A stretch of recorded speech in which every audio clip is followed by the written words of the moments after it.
All right, let's pull back the curtain on the invisible and often confusing world of cyber threats. We're going to break down who the attackers are, how they do what they do, and maybe most importantly, how we stop them. And we're going to do it in a way that actually makes sense. So let's jump right in. You know, we see the headlines about data breaches and huge hacks all the time, but it all feels kind of distant, right? So the big question is, who is actually behind the keyboard? That's where we're going to start, by meeting the real people in this hidden digital world. First up, let's meet the cast of characters. And you gotta understand, it's not just one type of person in a dark hoodie. It's a whole spectrum of people. And what really separates them isn't just their skill, it's their motivation. Why are they doing it? So, you can pretty much break hackers down into three main categories. First, you've got your white hats. These are the good guys, the ethical hackers. The companies actually hire to poke and prod their systems to find weaknesses before the criminals do. Then, you've got the black hats. These are the ones you hear about in the news, motivated by money or just causing chaos. And right there in the middle, you have gray hats. They live in this gray area. They'll hack without permission, but maybe their goal is to expose a security flaw, sometimes for a cash reward. Think of a script kiddie as the novice of the hacking world. They aren't some coding genius creating new attacks from scratch. No, they're using tools and scripts that other, more skilled people built. The real danger here is that they often don't fully understand the power of the tools they're using, which can lead to a whole lot of unintentional, widespread damage. Now for the hacktivist, the motive is totally different. It is all about ideology. They are not after your bank account. They are trying to send a political message. This could mean taking down a government website in protest or leaking documents to support a cause they believe in. For them, the keyboard is basically their protest sign. And that brings us to the absolute top tier, the highest level of threat, state-sponsored hackers. Look, these aren't just individuals messing around. These are highly trained, highly sophisticated operatives with the full resources of an entire nation behind them. Their goals are strategic. We're talking espionage, sabotage, and trying to influence global politics.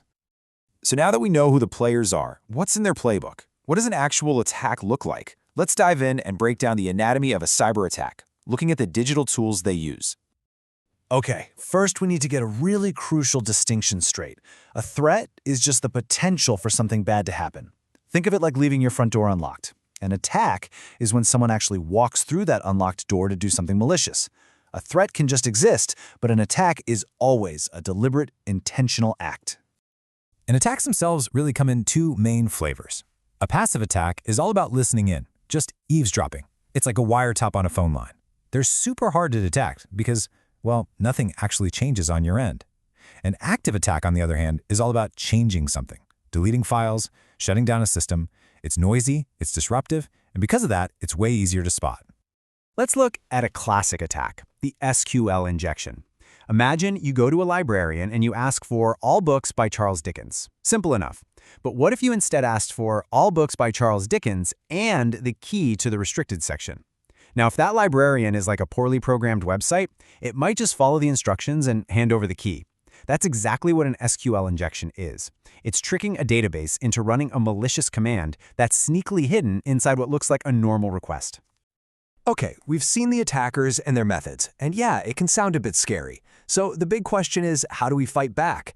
This brings us to the core principles of defense, the ideas that guide pretty much every cybersecurity strategy out there. At the very heart of information security is this concept, the CIA triad. And no, not that CIA. This stands for confidentiality, integrity, and availability. These three ideas are like the three legs of a stool. They are the foundation of everything. If one of them fails, the whole thing can come crashing down. First up, confidentiality. This one's pretty simple. It's about keeping secrets secret. It's the digital version of putting a lock on your diary or sealing a letter. When confidentiality fails, that's when you get those massive data breaches where everyone's private info gets leaked. Encryption is our main tool to make sure that doesn't happen. Next is integrity. This is all about trust. How do you know that the email you just got is really from your bank and that someone didn't change it on its way to you? Without data integrity, a hacker could intercept a wire transfer and just change the destination account number. It's basically a digital tamper-proof seal. And finally, there's availability. I mean, your data is completely useless if you can't get to it when you need it, right? When availability is attacked, a hospital's entire system could go down in an emergency, or a retailer's website gets knocked offline during the biggest sale of the year. This principle is all about keeping the lights on and the doors open for business. But what happens when the defenses fail and an attack actually gets through? Well, that's when you call in the digital detectives. We're now heading into the world of digital forensics, where investigators have to piece together exactly what happened, bit by digital bit. And this shows you just how careful and methodical that process has to be. It's not some chaotic free-for-all search for clues. It's a rigorous, scientific cycle. From the moment they identify a piece of evidence, every single step is designed to preserve it perfectly. One wrong move, and the entire case could get thrown out of court. You know, digital evidence is a whole different beast compared to what you see on TV crime shows. A fingerprint on a glass, that can last for decades. But digital evidence, it can literally vanish into thin air the second you turn off a computer. It's incredibly fragile, it's invisible, and it can be duplicated perfectly, which creates some really unique challenges for investigators. So all of this stuff, the hackers, the attacks, the investigations, it doesn't just happen in a digital vacuum. It all connects back to the real world through laws and, more importantly, consequences. Let's take a look at how the legal system is trying to keep up with all of this. And these aren't just slaps on the wrist. In a lot of countries, the laws are getting very clear and very serious. For example, under India's IT Act, if you're convicted of hacking, you could be looking at up to 3 years in prison. These digital actions have very, very real-world consequences. And believe me, the stakes get even higher when you start talking about national security. An act that's defined as cyber terrorism, like an attack on a power grid or a water supply, carries the most severe penalty possible, life imprisonment. That shows you just how seriously governments are taking these kinds of high-level threats. To make this less abstract, check out this real-world case. An imposter actually managed to file an income tax return online for a famous actress, Kareena Kapoor, completely without her knowledge.